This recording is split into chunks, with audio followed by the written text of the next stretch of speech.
This game's world is dying.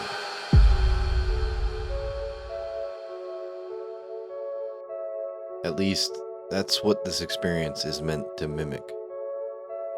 Welcome to the world of Gossip.net, a game made as a submission to the dying MMO Game Jam, a collection of experiences meant to mimic the feelings and intrigue of the worlds of dying video games.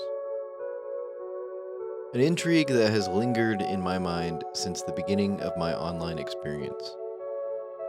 But what is it about these dying worlds that feels so different from the rest? Why do they pique our interest and present us with feelings in close relation to that of liminality? In this video, we'll dive into that and attempt to piece together what it is that piques our interest in these desolate worlds. Welcome to Virtual Liminality, the worlds of dead video games.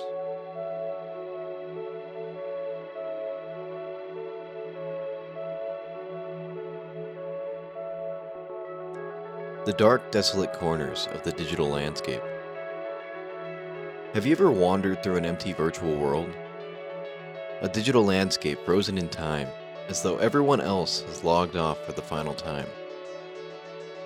These digital spaces, meant to be filled with activity, left in eerie, empty abandonment. This feeling and phenomenon is what I like to call virtual liminality. Virtual liminality is the eerie, uncomfortable quality that emerges when a digital environment designed to feel alive becomes desolate, outdated, or unused. It's the empty lobbies of old multiplayer games, the quiet nostalgia of forgotten websites that still linger on the internet, and the uncomfortable serenity of empty virtual landscapes forgotten to time. These all paint a picture of a digital medium that was once filled with life, yet now resides in desolate isolation, left to collect dust amidst a larger digital landscape. But these environments continue to pique the interest of many. Why is that? Let's explore the worlds of virtual liminal spaces.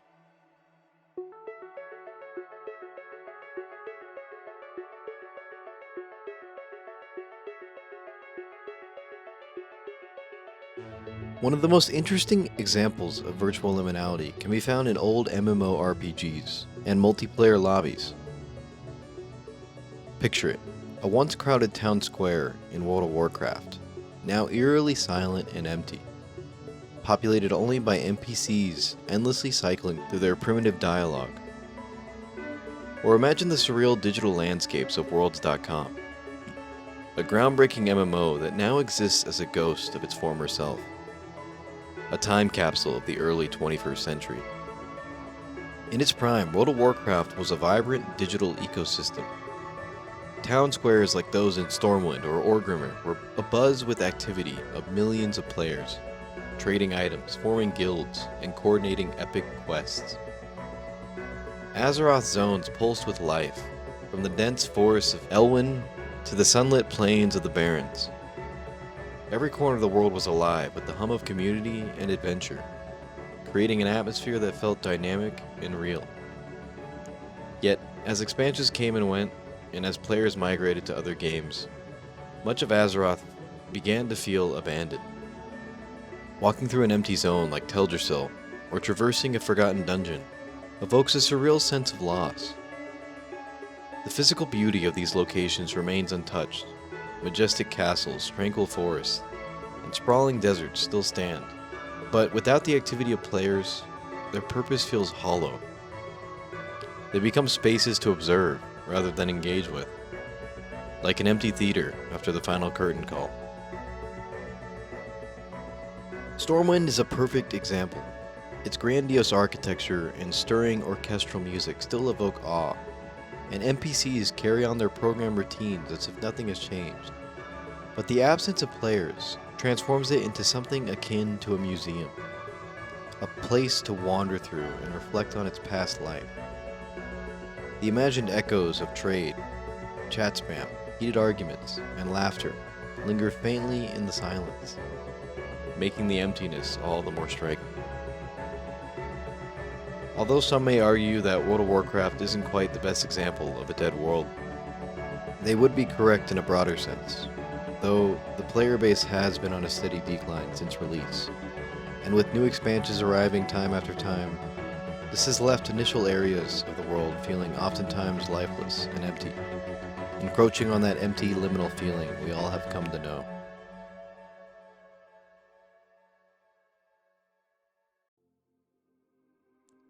If World of Warcraft is a fading monument to a once thriving community, Worlds.com is a preserved time capsule, a snapshot of the internet's formative years.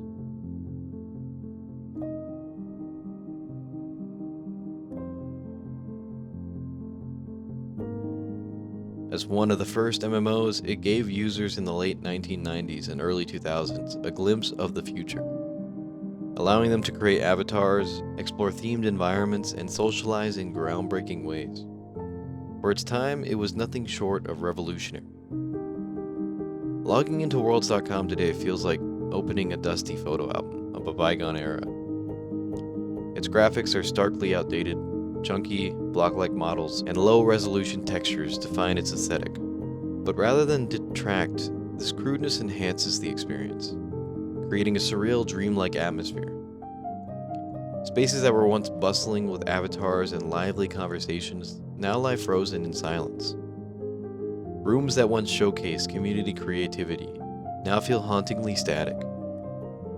Exploring Worlds.com is like stumbling upon the remnants of an ancient digital civilization. Themed rooms, custom-built environments, and scattered text notes tell the story of a community that no longer exists. Every step through these spaces invites reflection, not just on the passage of time in digital worlds, but also on the ephemeral nature of connection and creativity. It's an experience that reminds us of how even the most groundbreaking innovations can become relics, their significance preserved only in the echoes of those who once inhabited them. Both World of Warcraft and Worlds.com highlight the liminal qualities of digital spaces caught in a state of transition, no longer vibrant, but not yet erased. They serve as reminders of the communities that shaped them, inviting us to wander through their empty corridors and reflect on the fleeting nature of our own digital lives.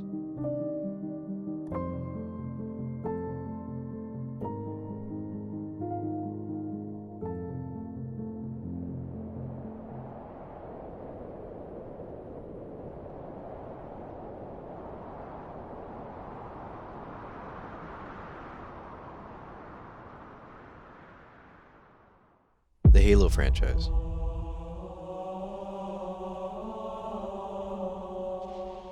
When we think of the multiplayer heyday of Halo, it's easy to recall the electric energy that surrounded its lobbies and maps. From the chaotic battles of Halo 2 to the custom games of Halo 3, these virtual arenas were once teeming with life. Players connected from all over the world, sharing laughs, strategies, and rivalries. But what happens when the players leave?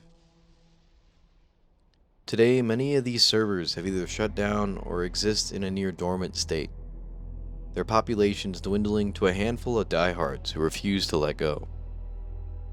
Logging into an old Halo game feels like visiting a monument to gaming's golden age. The vibrant community that once made these games iconic has largely moved on, leaving behind their quiet lobbies and empty maps. The silence is palpable. Once, these places were filled with the sounds of players strategizing, shouting in excitement, or arguing over rules in custom game. Now they echo the ambient hum of the in-game world, and the occasional chirp of a stray player's microphone. Perhaps the most poignant loss in Halo's fading multiplayer world is the decline of its custom games. Modes like Duck Hunt, Fat Kid, and Jenga transformed Halo into more than just a shooter. They made it a playground of creativity. Players spent hours building intricate maps in Forge and designing rules that pushed the boundaries of what the game could do. Today, these creative hubs feel like ghost towns. Maps that once hosted hours of laughter and ingenuity now sit unused. Their creators have long moved on.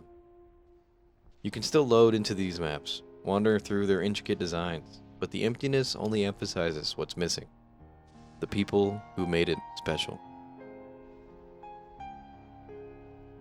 The world of Halo has always been tinged with a certain melancholy. Its vast, ring-shaped worlds, ruined Forerunner architecture, and hauntingly beautiful soundtracks give the game an otherworldly, almost lonely feel. In its multiplayer decline, that loneliness has only deepened. Empty Halo lobbies aren't just desolate, they're liminal. They exist in a state of in-between, caught between the vibrant past and an uncertain future. They remind us of what was, and leaves us to wonder if these spaces will ever be filled again. Whether you're walking through an abandoned map or sitting in a silent pre-game lobby, Halo offers a unique form of virtual liminality, a bittersweet reminder of how even the most iconic digital worlds can fade, leaving behind only memories and echoes.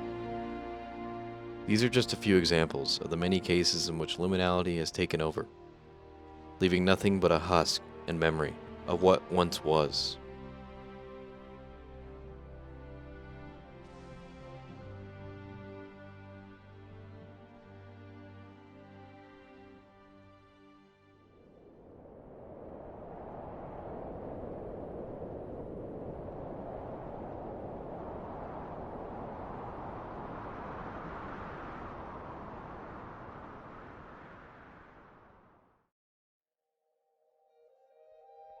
If aging multiplayer worlds are ghost towns, dead websites are their ruins.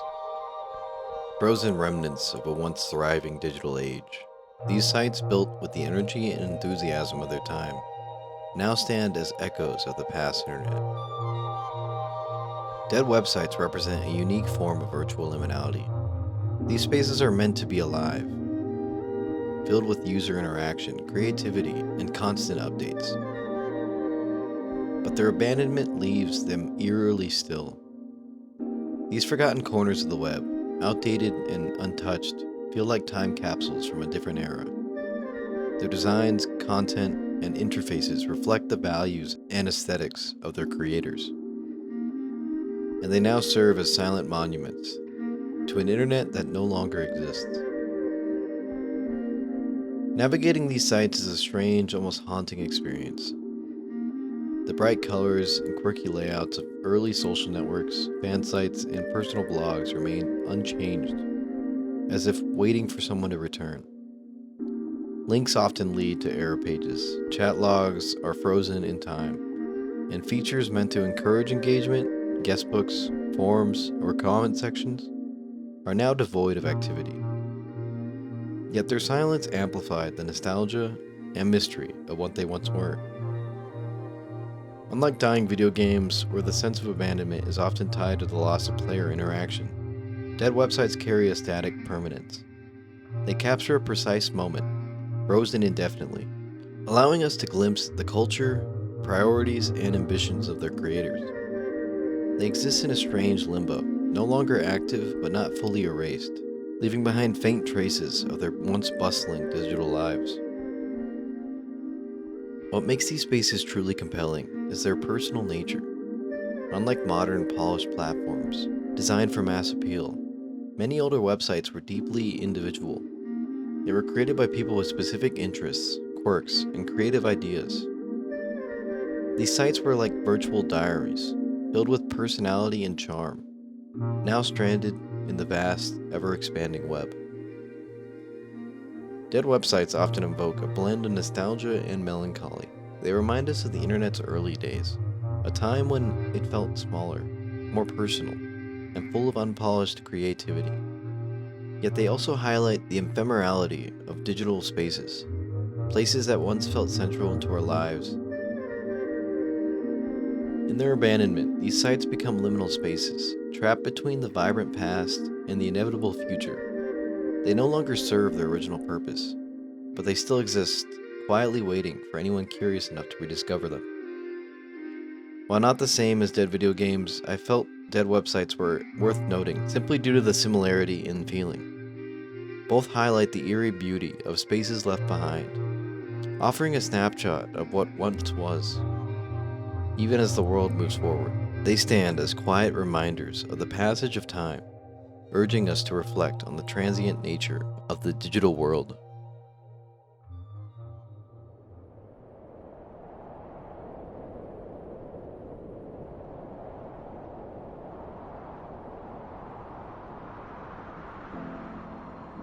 Liminal spaces are defined by their sense of in-betweenness, existing somewhere between two states, times, or purposes. They are spaces that feel neither here nor there, holding an uneasy or surreal quality that draws us in. In the digital realm, this concept translates seamlessly into virtual liminality. What makes aging multiplayer worlds and dead websites liminal is their abandonment. These are spaces designed to be full of life, activity, and interaction. When that life vanishes, it leaves behind an unsettling void.